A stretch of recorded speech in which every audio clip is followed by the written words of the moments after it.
Bom, pessoal, nós vamos iniciar o estudo das células, e para isso a gente vai ter que primeiro distanciar aquela ideia que a gente tem de que células são uma composição, né, humana. A gente estuda muito no Fundamental 2, entre o sexto ano e o nono ano, informações sobre as células, vendo, né, núcleo, complexo de Golgi, mitocôndria, né, e outras tantas organelas, outras tantas funções das células humanas. Esquece um pouco que as células também compõem vários outros tipos de organismos e existem estruturas celulares específicas que vão designar, inclusive, reinos inteiros da Terra, né? Então, o reino com todos os organismos contidos nele vão ter determinada característica em suas células que são determinantes para que a gente consiga identificá-los. Então, na aula de hoje, a gente vai iniciar aqui falando primeiro que a gente tem que compreender que às vezes a célula não é só um pedacinho microscópico lá de um organismo, né? Ela é um organismo inteiro. Por isso que a designação de seres vivos ela está aliada à presença de célula. Então, todo ser vivo ele é composto, a unidade básica dele, né? A menor unidade básicazinha dele lá, estrutural, é a célula. E às vezes a única coisa é exatamente uma célula. Por exemplo, uma bactéria é composta de uma única célula. Um protozoário, a gente pode pegar doenças aí causadas por protozoário, como a malária, doença de Chagas, leishmaniose, todos são causados por organismos que o organismo inteiro é uma célulazinha, portanto, unicelular. E existem também organismos que vão ser compostos de grande quantidade de células, organismos pluricelulares, né, ou multicelulares, como a gente, por exemplo, que tem trilhões de células aí.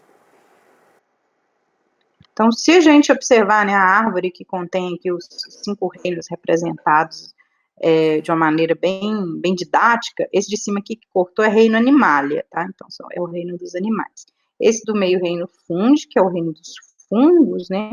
Então, nos animais tá gente, serpente, minhoca, caramujo, passarinho, tudo que a gente conhece por vertebrados e animais invertebrados, a grande maioria que a gente consegue lembrar vai se situar nesse reino. Os fungi são os fungos ali, a orelha de pau, aquele mofo que dá no pão, tudo está no reino dos fungos. A candidíase lá, a candida albicans é um fungo também, né, que causa sapinha e a candidíase, que é uma IST, né, uma infecção sexualmente transmissível. E aí, a gente tem o reino das plantas, vão estar, né, organismos desde muito simplesinhos até as imensas árvores lá bem complexas. E esses aqui são os 3 reinos que a gente fala que são mais derivados. A gente não pode nunca falar mais evoluídos, porque evoluídos não existe essa terminologia em biologia, porque esses organismos que estão representados aqui, todos existem hoje. São os 3 grupos mais derivados, porque foram os que surgiram, né, por último. Esse derivado é que estão mais adiante, mas não pensando assim, eles são mais importantes, melhores, nem nada disso. Eles surgiram depois aqui, a partir de ancestrais comuns. Os grupos mais simples estão cá embaixo. Olha só a seta roxinha apontando procariontes. O que significa isso? São aqueles organismos que a célula não tem um núcleo diferenciado, eles não têm carioteca, não têm membranas envolvendo ali organelas também, né? Esse grupo aqui é representado pelo reino Monera, né? Esse grupo dos procariontes, porque não tem, fora, né, do reino Monera, organismos com essa característica de serem procariontes. Então, os organismos mais simples que surgiram no planeta Terra são os procariontes. E aí, a partir dele, derivaram, né, os outros organismos que pertencem, né, ao grupo classificado em termos de estrutura celular como eucariontes. No reino protista aqui, ó, que está depois das bactérias, a gente tem vários organismos que são unicelulares, ou seja, são formados, né, o corpinho deles ali por uma única célula. As bactérias também são assim, elas podem até viver de forma grupal, mas uma bactéria é uma única célula. Aqui também, um protista é uma única célula.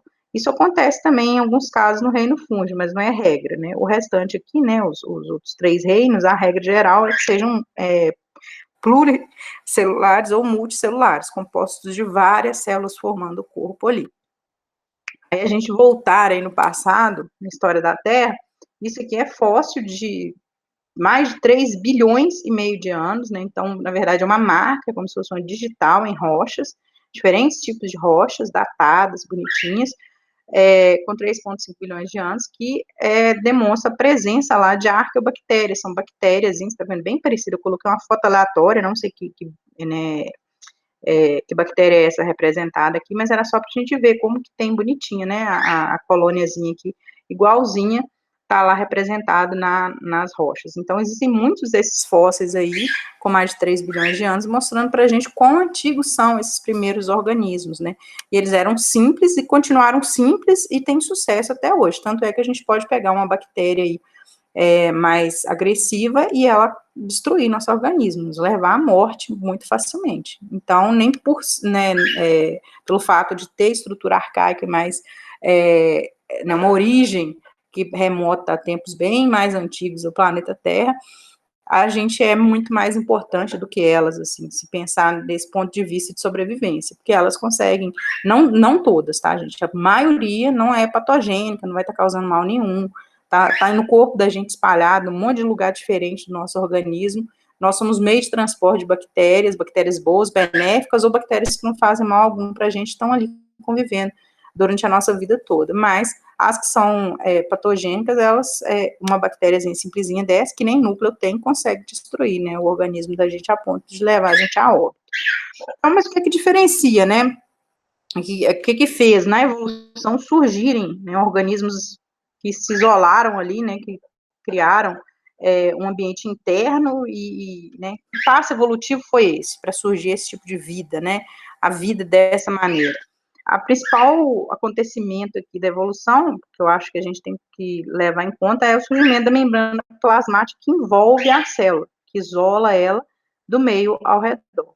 Então, a partir do momento que surgiu a membrana plasmática, as células puderam, né, se desenvolver ao longo da evolução, tendo organismos aqui separados do meio que habitavam. Então, essa membrana plasmática isolou proteínas e coisas que foram se tornando cada vez mais complexas a ponto de derivar, né, e chegar ao material genético que a gente conhece hoje. E isso só foi possível porque se isolou e né, em algum momento isso aqui aconteceu. E aí existe também as teorias que estão relacionadas com por que cargas d'água os organismos começaram a ter um núcleo, começaram a ter, como chama? As membranas, não, desculpa, as organelas plasmáticas. Aí a ideia é que provavelmente existia, né, a célula, e existem fósseis que dão uma boa base para essa teoria. Então, existia uma célula procariótica, que é isso, né? Tipo, uma célula bacteriana lá no meio, que tinha só, né, a membrana plasmática envolvendo, o DNA dela é circular e bagunçado lá dentro do núcleo. Em algum momento, essa bactéria começa como que eu posso dizer, a englobar, a pegar do meio outras bactérias, outros organismos, que colaboram com ela aqui para a sobrevivência dela. Isso é muito comum, isso existe até hoje, né? Então, organismos capturam outros organismos do meio, e como se esse organismo virasse um escravo ali. Às vezes é ruim para o organismo, né, a forma de parasitismo, mas às vezes é uma situação simbiótica, que é o caso aqui, que quando você tem uma simbiose, é bom para os dois e gera uma relação que um não sobrevive mais sem o outro. É o caso, por exemplo, da formiga cortadeira com o fungo.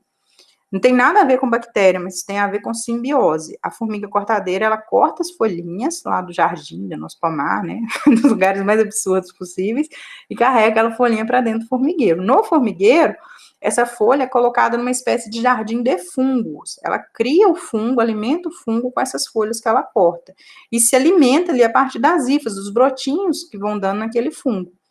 E aí, se você vai pôr o formicida, a formicida é um fungicida, na verdade. Ele mata o fungo. Aí ela carrega, coitada, sem saber, né, o que ela tá fazendo, e leva um veneno que mata o fungo todo. Aí o formigueiro morre de fome.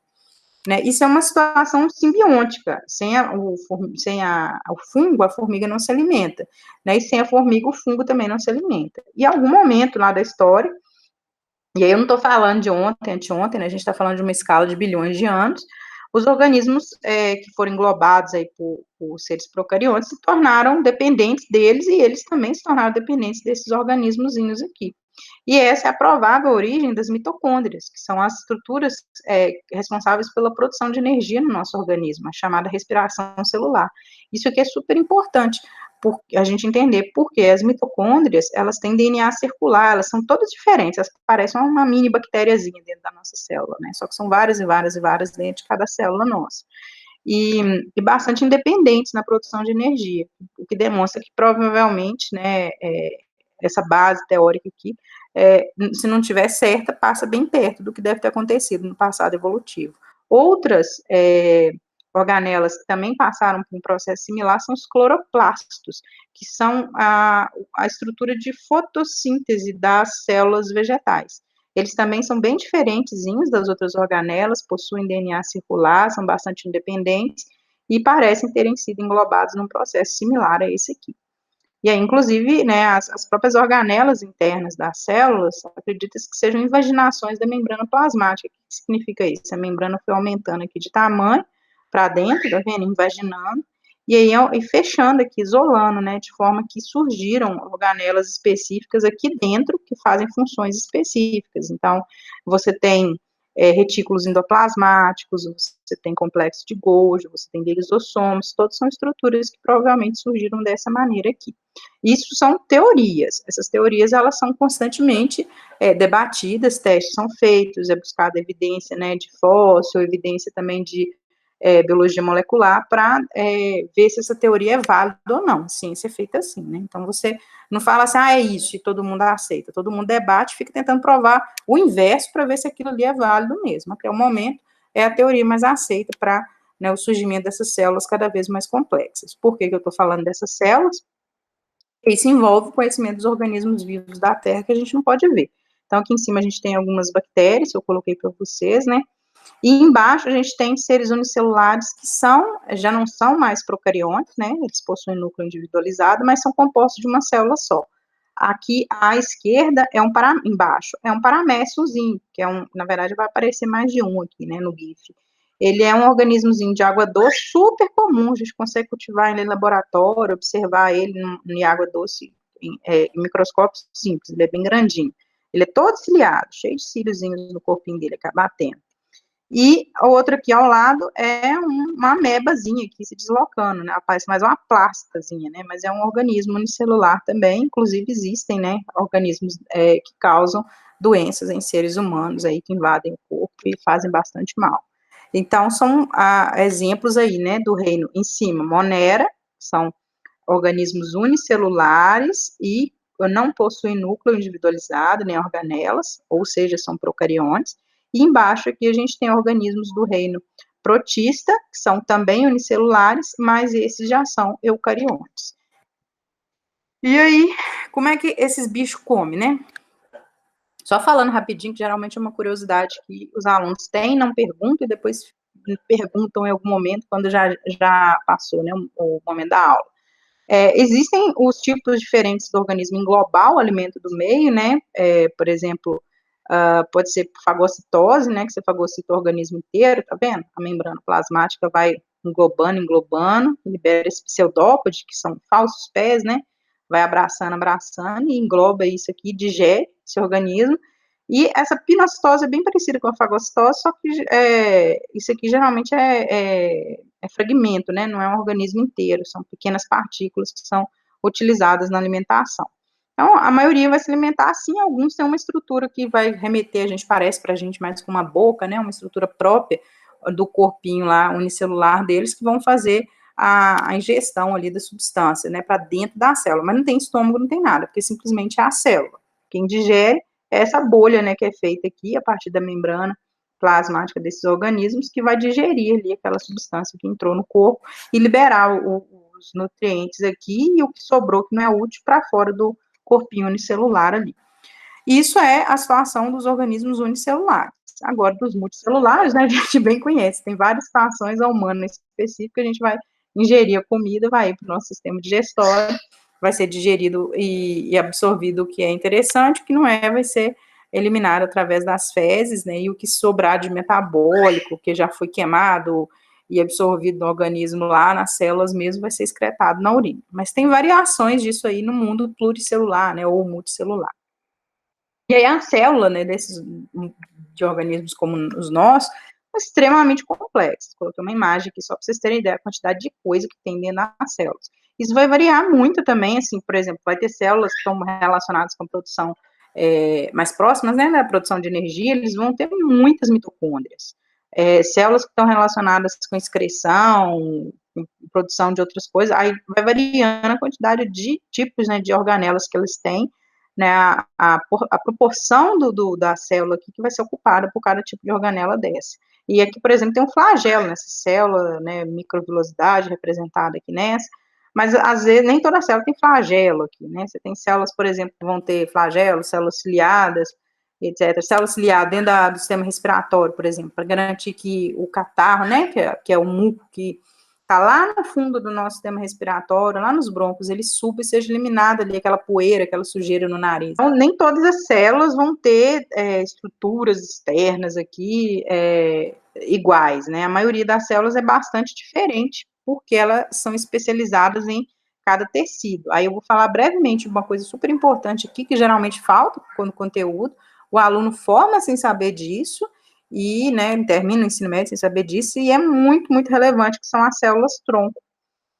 A gente vê muito falando, né, em reportagem, células-tronco, transplante de células-tronco para tratar isso, células-tronco para tratar aquilo, tá super em alta, né, o uso delas e tudo, e o aluno às vezes não sabe o que é.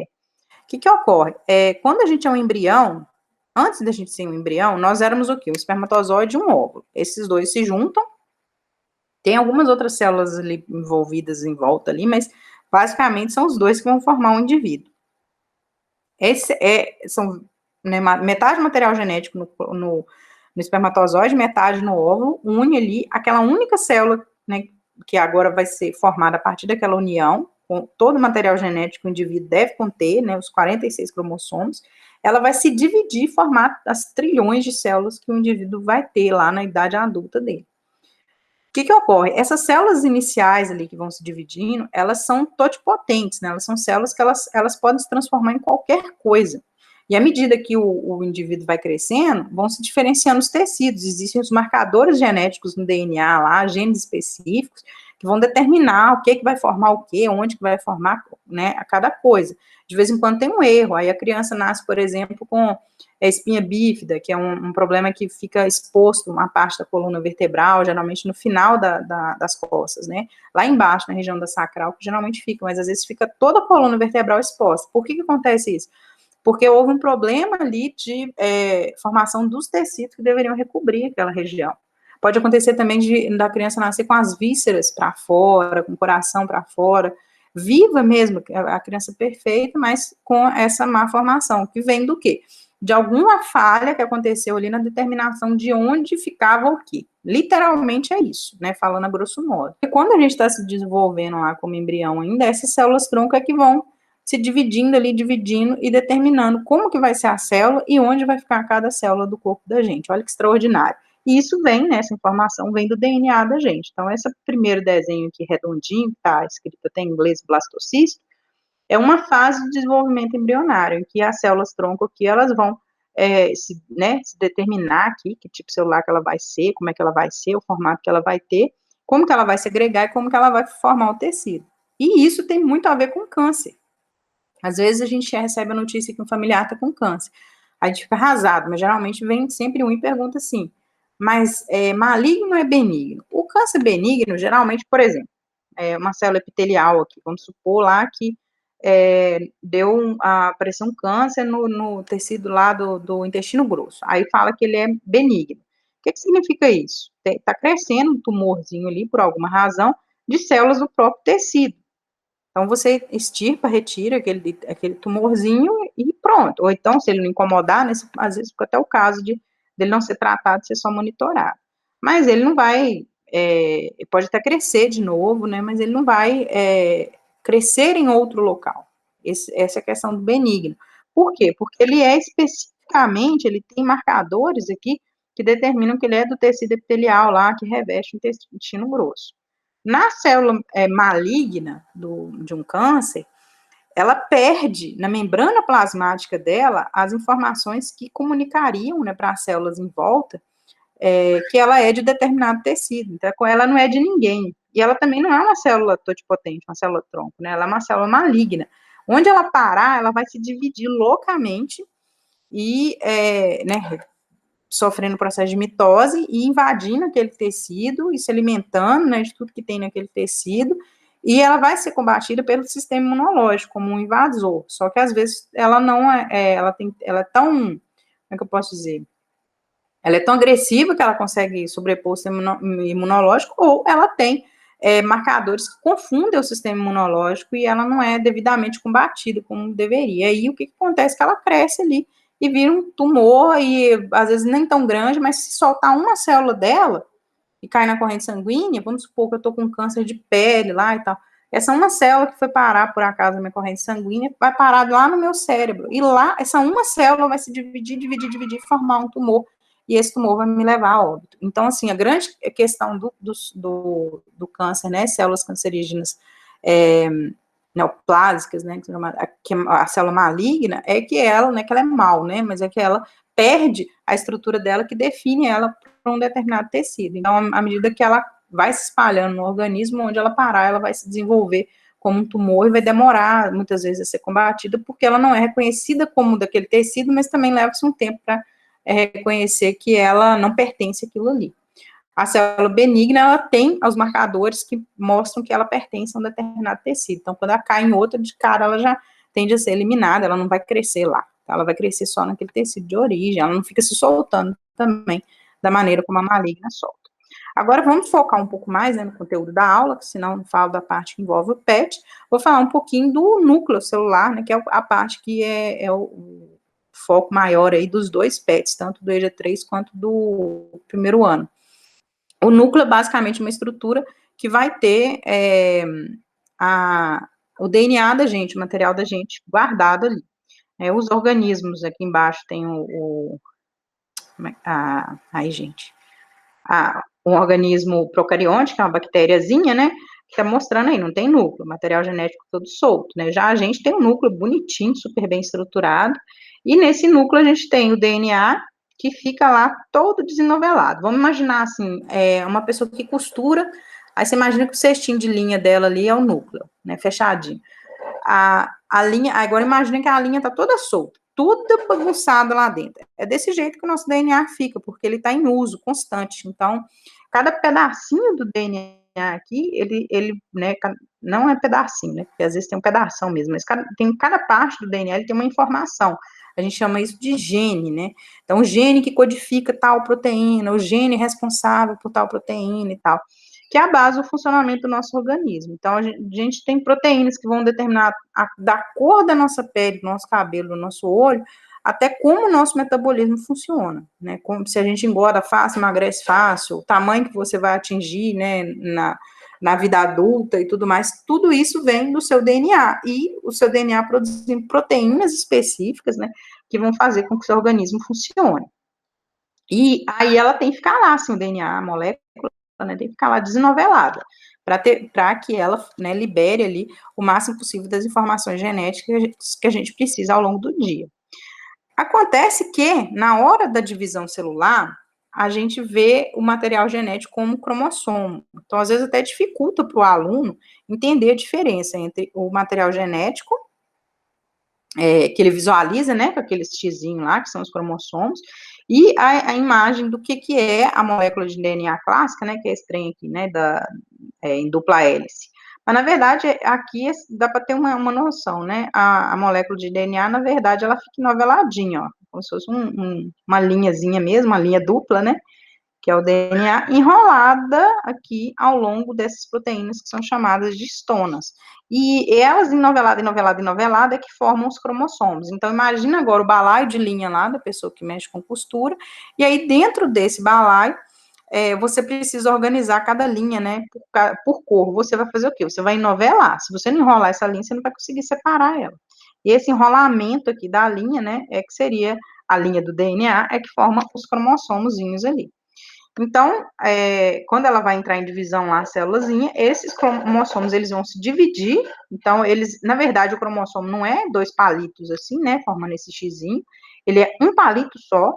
Isso aqui já é o material genético dividido, pronto para divisão lá celular, que vai acontecer na mitose.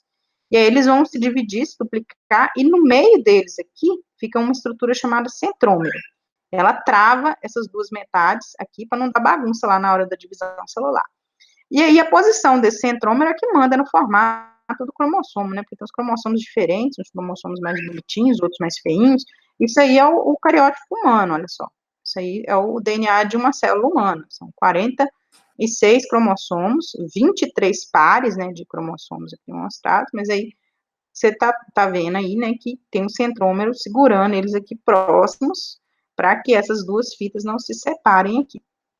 E aí a gente tem dois tipos de células. Nós temos as células haploides, que vão apresentar apenas um conjunto, né, de material cromossômico completo, ou seja, elas têm, aqui seria só um cromossomozinho e não um par, e as células diploides, que são aquelas que vão apresentar os dois conjuntos completos, lá, por exemplo, passado da nossa pele, do nosso olho, qualquer célula do nosso corpo aí que não sejam, né, no meu caso, os óvulos, ou no seu caso, os espermatozoides, né, elas são consideradas células diploides. Então, o material genético aqui, né, bonitinho, dois cromossomozinhos. E aí, quando a gente vai ter o processo de divisão celular, que é constante no nosso corpo, para manter funcionando as estruturas, para que a gente não perca pedaço do corpo mesmo, com o desgaste natural, né, do organismo, a célula vai passar por esse ciclo da mitose. Fases da mitose aqui, do ciclo celular, desculpa, que são além da mitose. Então, no caso da intérfase, seria uma fase que você não tem nada acontecendo, né? Você simplesmente não tem células se dividindo, nem nada disso. E as fases, existem as fases posteriores, né, que vão ter o iniciozinho do processo para divisão celular e o finalzinho do processo após a divisão celular. Eu não vou entrar em detalhes de cada um desses processos, porque isso aqui é leitura, observação das figuras, não tem jeito, mas a gente tem que falar a respeito das fases que acontecem e de separar também o que é mitose e o que é meiose. A mitose é esse processo que você vai dividir, né, uma célula em duas células filhas, né? Lógico que essa célula pode dividir de novo, mas sempre uma célula vai gerar duas. Nunca uma vai gerar 3, 4, 5, não. Uma célula gera duas. Isso é o fundamental da mitose, para memorizar. E isso é para crescimento, regeneração, né, o tecido ser refeito, né, ao longo do ciclo mesmo de vida do organismo. Agora, no caso da meiose, a gente está falando de outro processo completamente diferente, que tem também uma função completamente diferente. Então, no caso aqui, uma célula, né, mãe, que vai se dividir, vai gerar 4 células filhas. E quando isso ocorre, as células filhas vão ser haploides. O que significa isso? No caso das células humanas, elas vão ter 23 cromossomos. Elas vão ter metade do material genético da célula mãe. No nosso caso, tá? Tem espécie, por exemplo, que tem 10 cromossomos lá.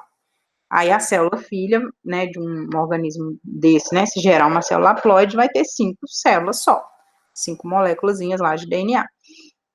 E isso aí acontece para quê? Para formar gametas, né, para reprodução.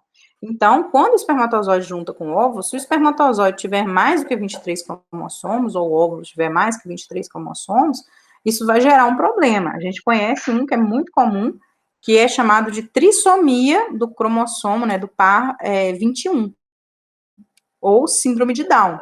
Existem outras síndromes similares de trissomia. O que é trissomia? Esse somia vem do cromossomo, são 3 cromossomos em vez de 2. Então, lá no par 21, que a gente vê aqui, ó, lá no par 21, em vez de ter 2 cromossomos, tem 3.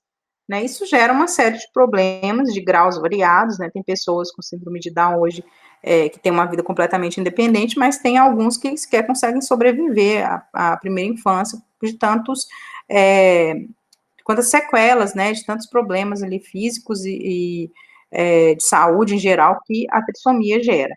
Então, as células haploides reprodutivas, elas têm que ter metade do material genético, né, se é esse o tipo de reprodução que a gente tem. Então, quando o espermatozoide encontra com o óvulo, ele tem 23 cromossomos, o óvulo tem 23 para formar um indivíduo com 46 cromossomos. Ou seja, eu tenho metade do material genético meu vindo do meu pai e a outra metade vinda da minha mãe.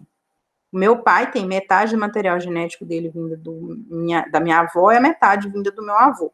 Então, nós somos essa mistura de material genético. E tem mais. Além disso, nem todo o DNA que a gente tem é transcrito, é transformado em proteína no nosso organismo. A grande maioria dos genes que a gente tem, eles ficam como se estivessem dormindo, eles não são, não é que não são funcionais, né? Eles não vão funcionar em nós, mas muitas vezes a gente passa para os filhos da gente. A mistura lá que vai acontecer na hora que as células estão se dividindo na meiose pode fazer com que aquele pedacinho daquele gene que existe na gente, a gente nem sabe, ele passe adiante para o filho da gente, e no filho da gente ele seja expresso, ele seja ativo. E aí aparece uma característica que ninguém via desde o bisavô, né? Sei lá, desde o tataravô. Então é bastante interessante essa bagunça, né?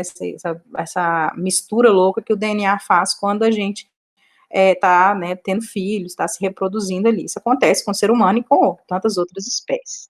Então, tem esse desenho aí que eu gosto muito, que representa a mitose e a meiose de uma maneira engraçadinha, fofinha, mas que dá para a gente entender bem o que ocorre. Então, no caso da mitose, a gente vai ter uma célula original, né, que é essa roxinha que está à esquerda, ela vai se dividir em duas novas célulazinhas, essas duas novas célulazinhas são clones dela mesma, tem 46 cromossomos.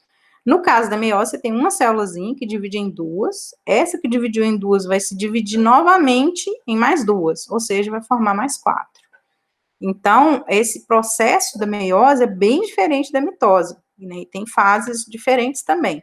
E o mais importante que diferencia a mitose da meiose é que vai acontecer na fase da meiose 1. A meiose é dividida em duas fases, olha só.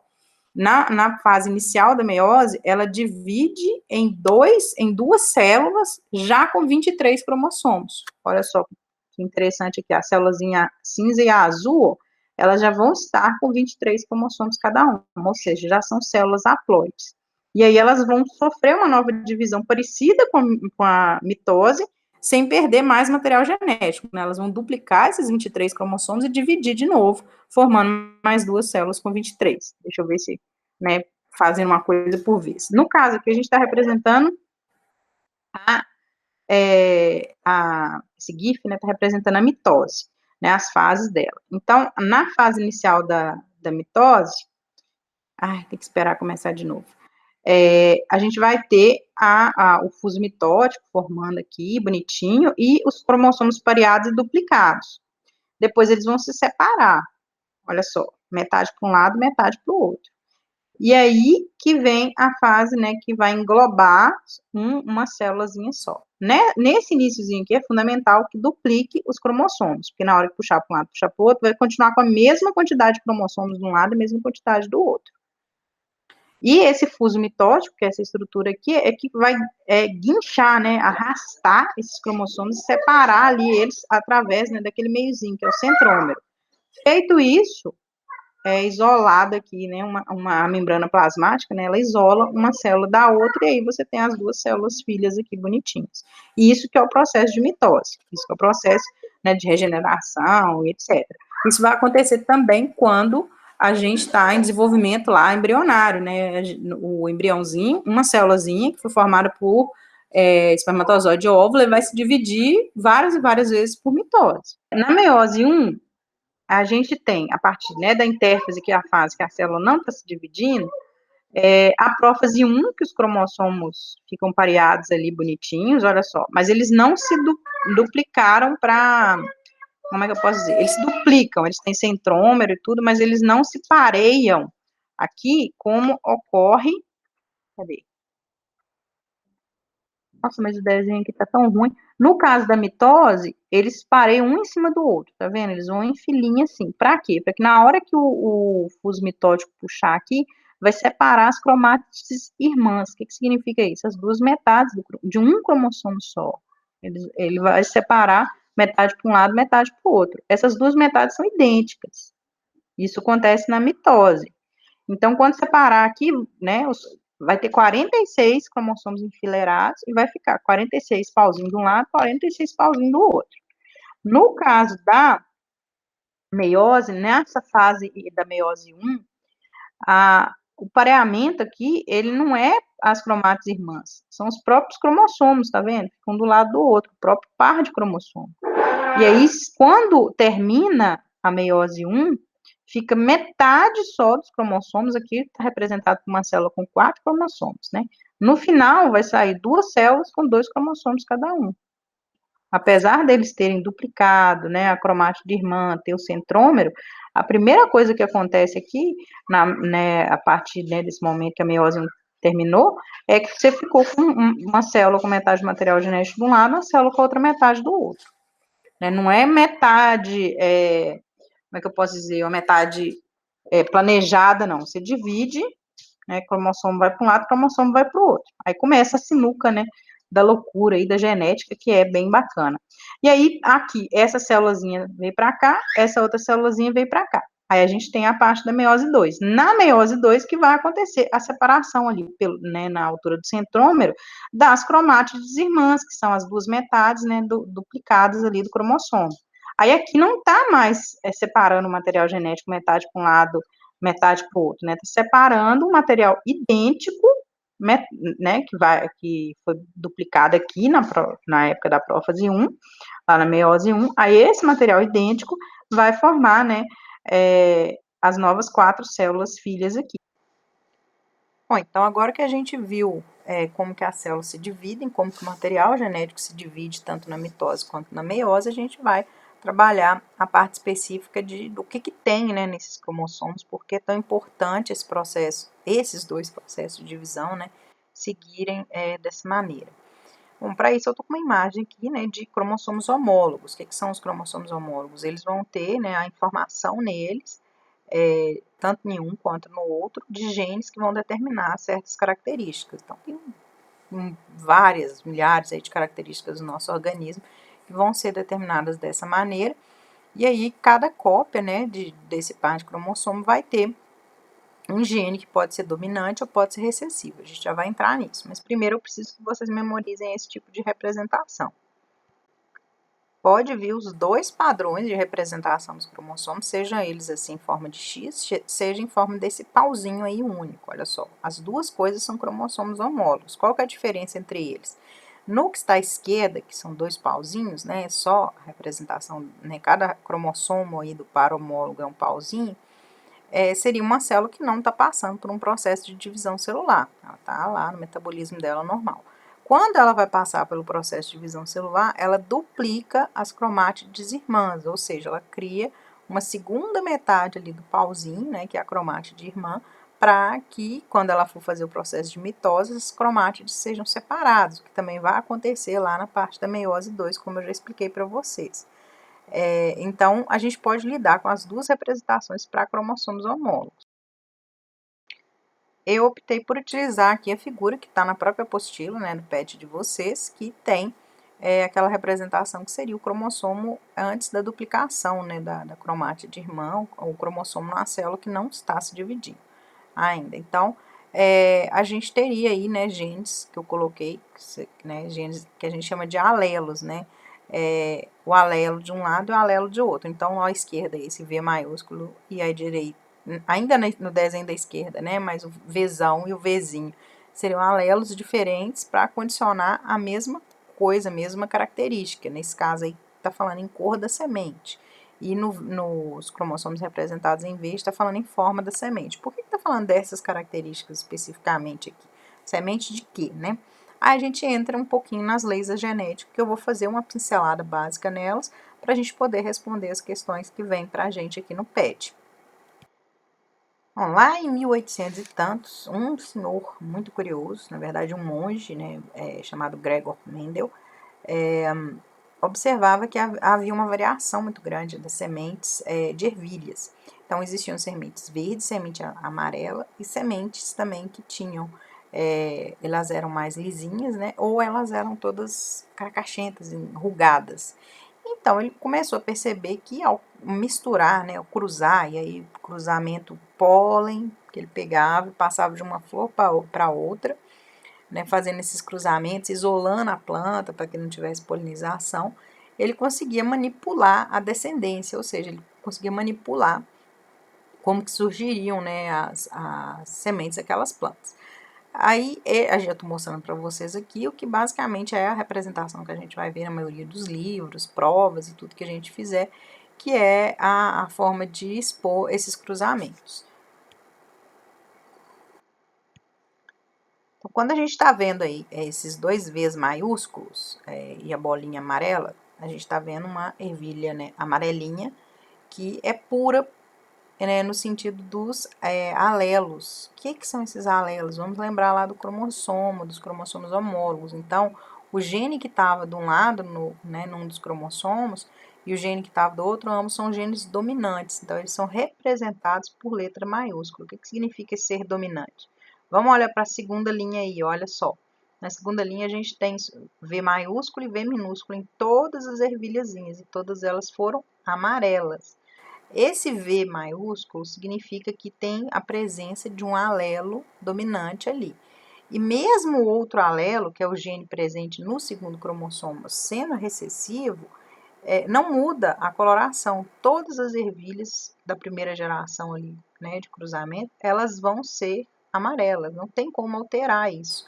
Existem características para humanos com isso. Então, por exemplo, características que são mais dominantes, que às vezes são características que, vamos supor, o pai ou a mãe vai ter, e o filho obrigatoriamente vai ter aquilo ali, porque aquele gene dominante que aparece no indivíduo, ele vai garantir que aquela característica, independente do gene que o outro parceiro tenha, né, vai ocorrer.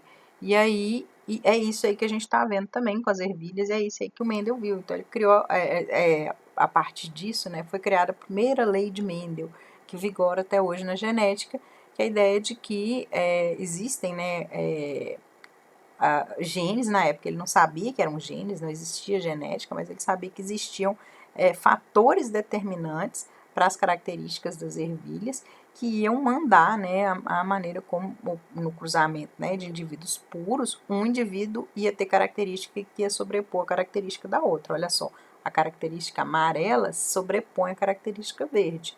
Então, mesmo que você tenha uma planta amarela cruzada com uma planta verde, se elas forem puras, né, elas vierem de uma geração pura, elas vão sempre gerar descendentes, ou seja, ervilhas da cor amarela.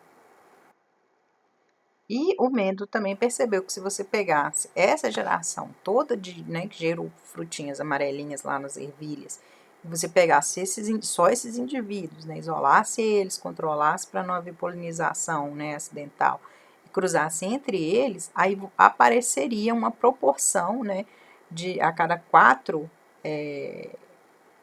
indivíduos, né, que geram, cada 4 plantas que geram ervilhas, uma delas geraria ervilhas verdes. Então, é uma proporção de 25% de indivíduos que vão ter os dois, né, alelos ali recessivos e permitem que essa condição recessiva apareça ali na população. Então, essa é a primeira lei de Mendel. Ela parece super complexa, mas na verdade ela faz bastante sentido. Assim, se a gente pegar os cruzamentos que a gente tem de animais domésticos, por exemplo, e de plantas, existem realmente genes que são bem difíceis da gente conseguir. Então, por exemplo, às vezes o pessoal que cria calopsita, né, sempre tem aquelas cores que são sempre as comuns, que são dos genes dominantes.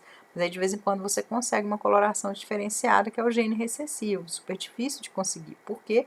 Porque depende dos dois alelos serem recessivos, então é o mais incomum ali naquela população. O mesmo para cães, né? Às vezes você quer cruzar, gerar uma determinada cor num cão ali, você pega os pais, cruza e aquela coloração, aquele caráter nunca acontece, ou acontece muito raramente porque é duplo recessivo, que é o caso aí, né, da ervilha verdinha. E aí o Mendel continuou os estudos dele e percebeu uma segunda lei que também ainda é válida na genética, que tem muito a ver com o processo da meiose lá, que é a segregação independente dos fatores ou dos genes ali. Então, quando ele cruzava né, as sementes observando mais de uma característica, então ele pegava uma semente que era duplo, os genes, né, duplamente dominantes, então era lisa e amarela, misturava com uma dupla recessiva, que era o caso da verde e da rugosa, ele conseguia chegar a vários tipos de características ali diferentes e em proporções que ele conseguia compreender bem. Então, no cruzamento anterior, na segunda geração, ele conseguia perceber que um quarto seria duplo recessivo. Aqui ele consegue, de novo, contabilizar quanto da população vai ser duplo recessivo, quanto que não vai, então ele consegue perceber e contabilizar como é que vão ser, né, os organismos que vierem desses cruzamentos. O que é simplesmente fantástico, né, que ele percebeu isso muito antes de haver a possibilidade de qualquer teste genético ou de biologia molecular, e isso é válido até hoje, comprovado de novo e de novo até hoje pela genética moderna. Então, com isso aqui, a gente pode utilizar uma figura simples para a gente entender bem, porque isso aqui dá uma confundida na cabeça, né? Se a gente voltar lá na meiose e observar como é que acontece o processo dela, então os cromossomos primeiro a gente vai dividir metade, os cromossomos para um lado, metade para o outro na primeira parte da meiose, e depois a gente vai separar ainda as cromátides irmãs para um lado e para o outro de forma bem independente. Então a gente não tem como prever onde vai parar cada alelo daquele, nós não temos como prever se o alelo que diz que a semente vai ser rugosa vai estar próximo do alelo que diz que a semente vai estar verde, vai estar próximo não, né? Vai estar na mesma célula. Então, os alelos se segregam, né, se separam de maneira completamente independente na hora da meiose, e por isso que nós somos essa misturinha, né, de características genéticas dos nossos pais, dos nossos avós, dos nossos bisavós, porque a gente não tem como saber exatamente quais características que vão realmente serem passadas adiante, exatamente porque não existe uma ordem na hora dessa separação. Ela acontece aleatoriamente para garantir mesmo a variabilidade genética dos indivíduos. Só quando você faz, né, experimentos com planta ou organismos, né, animais, o que for, em laboratório, que você controla totalmente o indivíduo que está cruzando com outro indivíduo, que você consegue observar, né, exatamente como é que ocorrem, né, as proporções se você cruzar indivíduos puros ali para determinadas características. Mas o Mendel fez essas descobertas lá fantásticas e a gente trabalha com elas até hoje, e as atividades a gente vai falar um pouquinho delas. Então, vamos às atividades. Na semana 1, questão 1, a gente tem o seguinte questionamento aqui. Um estudante escreveu o seguinte em uma prova: as bactérias não têm núcleo nem DNA. Você concorda com o estudante? Justifique sua resposta. Bom, a gente está dizendo aqui que as bactérias não teriam núcleo. Isso está correto. As bactérias não têm um núcleo definido em suas células porque elas não têm a carioteca. Então, o material genético fica espalhado pelo citoplasma. Agora, o DNA elas possuem, elas têm um material genético.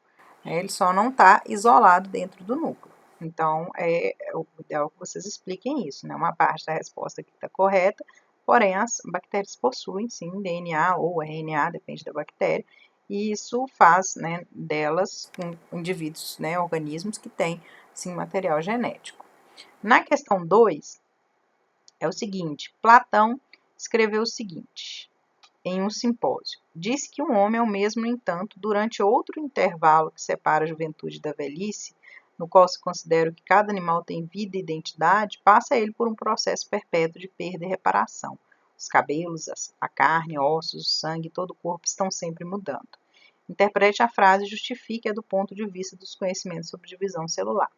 Bom, nós falamos que a mitose é um processo de renovação contínua, né? As células estão sempre se renovando. Então, aqui há um caráter pessoal nessa resposta, né? Gostaria que vocês descrevessem como enxergam nessa frase do Platão, empregado sob o ponto de vista de que as células do nosso corpo estão sempre se dividindo.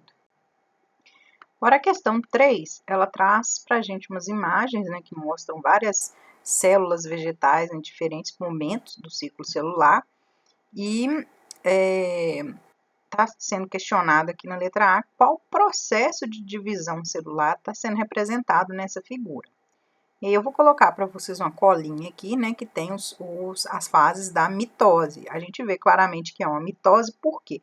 Se vocês olharem aí no número 2, vocês vão ver que está sendo separado que as cromátides irmãs, as duas metades do xizinho lá, né, do cromossomo. Quando a gente separa as cromátides irmãs, a gente está falando do processo de mitose. A não ser que seja a parte 2 da meiose, mas nesse caso aqui a gente vê nitidamente que é um tecido celular que está vivenciando, né, um processo de mitose. E aí está questionando aqui, né, Então, a primeira resposta seria mitose, e aí tá, indique quais fases desse processo estão representadas de 1 a 3. Então, no 1, a gente tem um processo aqui de intérfase, a célula não está, né, cuidando da vidinha dela lá, não está com cromossomos definidos, então o DNA está sob a forma de cromatina, todo espalhado no núcleo, então é intérfase. Na 2, a gente já tem a separação aqui das cromátides irmãs. E aí, a gente está falando da anáfase, que é a fase que as cromátides estão sendo arrastadas. E na 3 é o processo anterior a 2, que é quando a gente tem ainda os cromossomos, né? Eles estão sendo pareados aqui para as cromátides serem arrastadas. Então, aqui é a parte da metáfase. Então, A1, intérfase, A2, anáfase e A3 é a metáfase.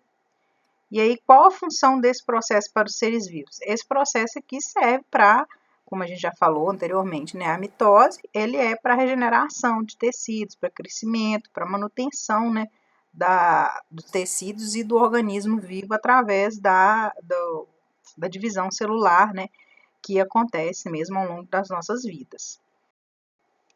Agora a gente vai para a semana 2 e a gente tem agora uma questão muito interessante aqui, né, sobre a aplicação das leis da genética aqui para a gente, sob o ponto de vista da meiose. Então, olha só, a questão está mostrando, né, a representação de como que aconteceria, né, o processo de meiose no núcleo da célula e pergunta se a segregação dos alelos descoberta por Mendel ocorre onde, né? Então, o que é a segregação dos alelos? A gente tem que olhar essa colinha que eu coloquei aí do lado. Então, os alelos são os genes, né, que estão em ambos os cromossomos, são genes diferentes, lógico, claro, podem ser heterozigotos ou homozigotos, esses genes, e eles vão se separar ali durante o processo de meiose. Quando é que eles se separam? Isso vai acontecer exatamente no momento do número 2 para o número 3, que é quando os cromossomos homólogos são arrastados, né, para cada lado da célula, como a gente vê nesse GIF aí representante. Então, a resposta aí seria a letra B. Nesse momento aí a gente separa os genes né, que determinam certas características, e aí a gente vai perder qualquer possibilidade de prever, né, qual que vai ser a expressão gênica lá no indivíduo, se ele vai ser heterozigoto, se ele vai ser homozigoto, se ele vai ser homozigoto recessivo, homozigoto dominante. Esse que é o momento aí que a genética faz o sucesso dela.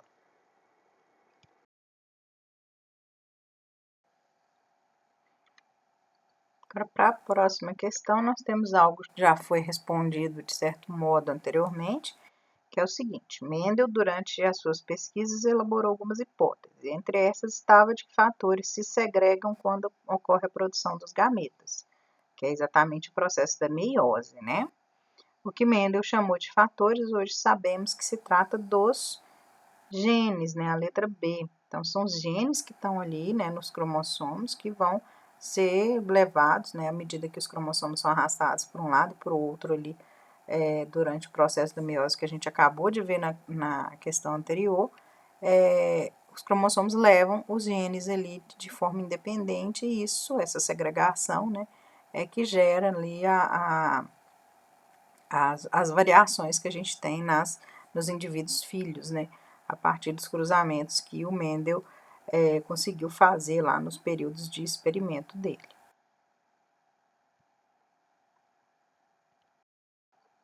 Nessa questão seguinte, a gente tem um desafio que se refere à diferença entre fenótipo e genótipo.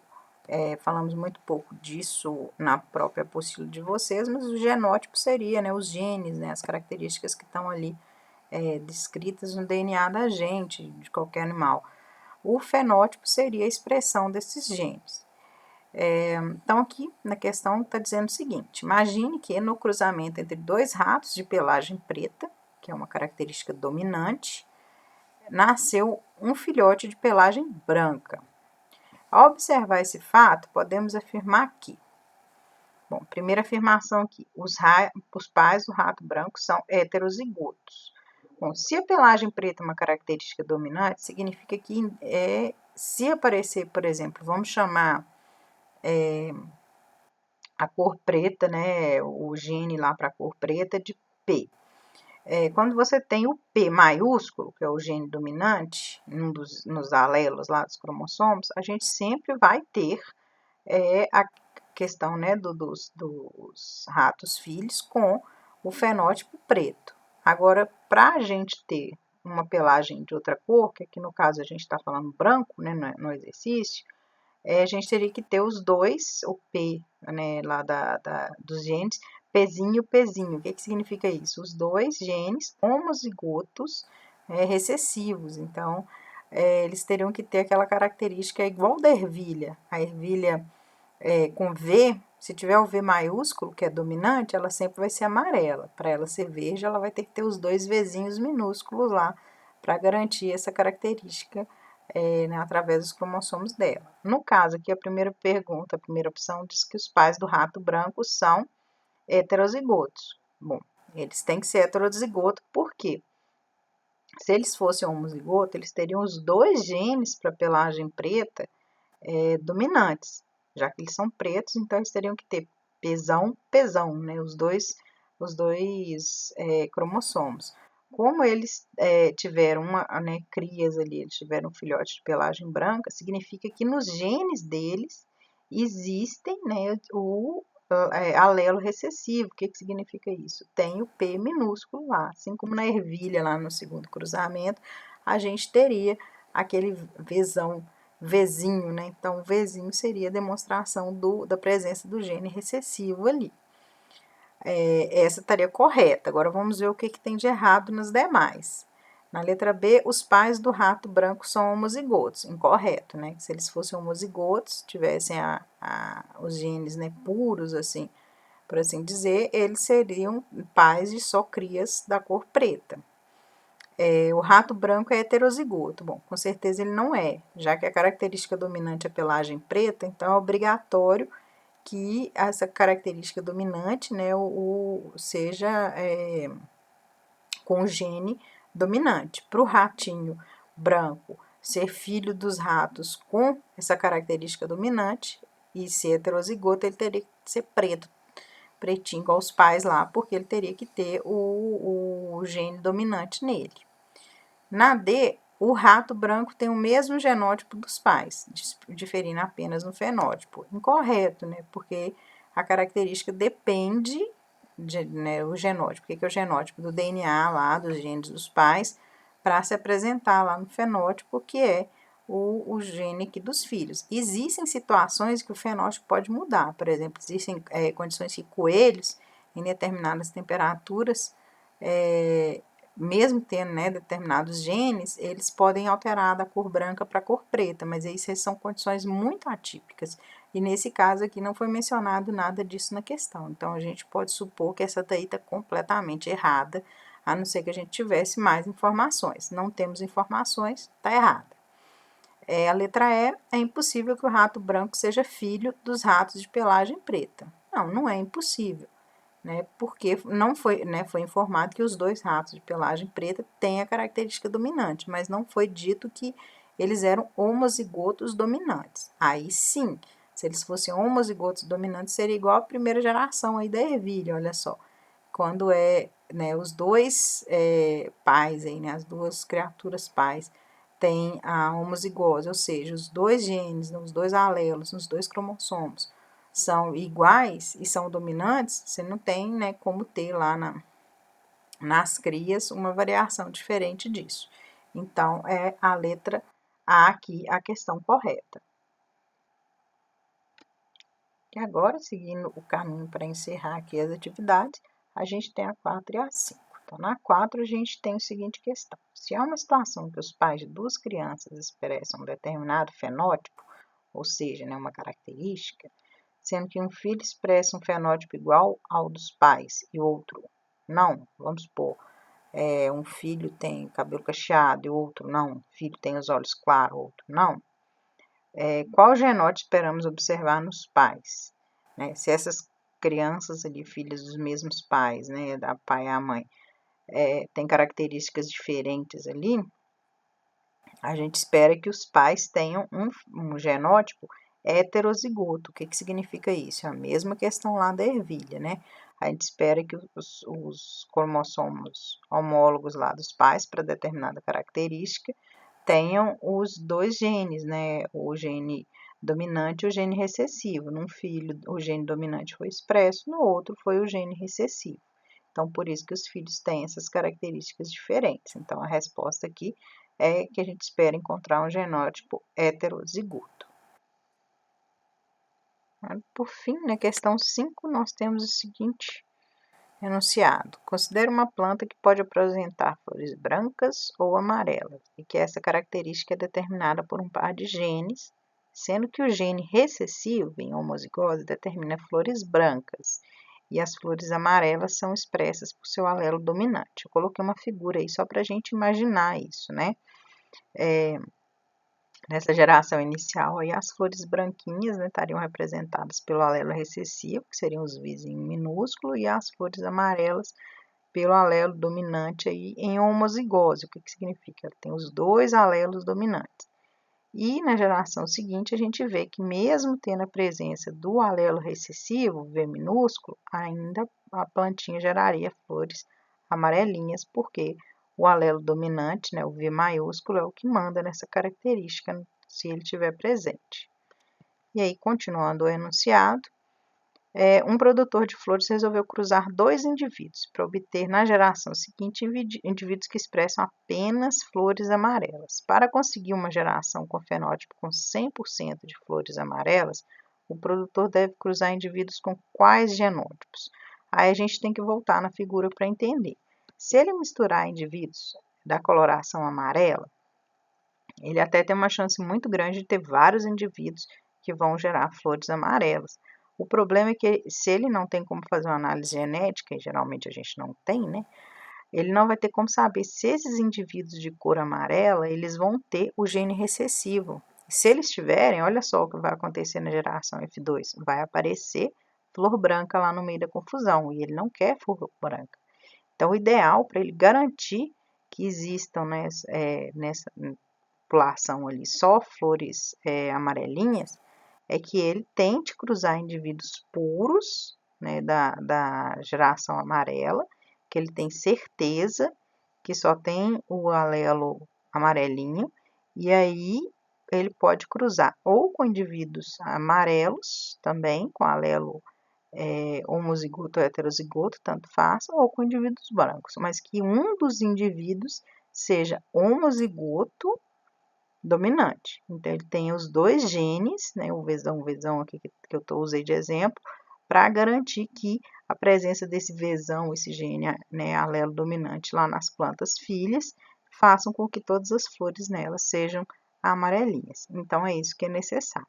Então, a gente encerra, então, os PETs, né, com essa aula de hoje. Então, até a próxima aula. Espero encontrá-los aí para as aulas do PET 2. Um abraço a todos.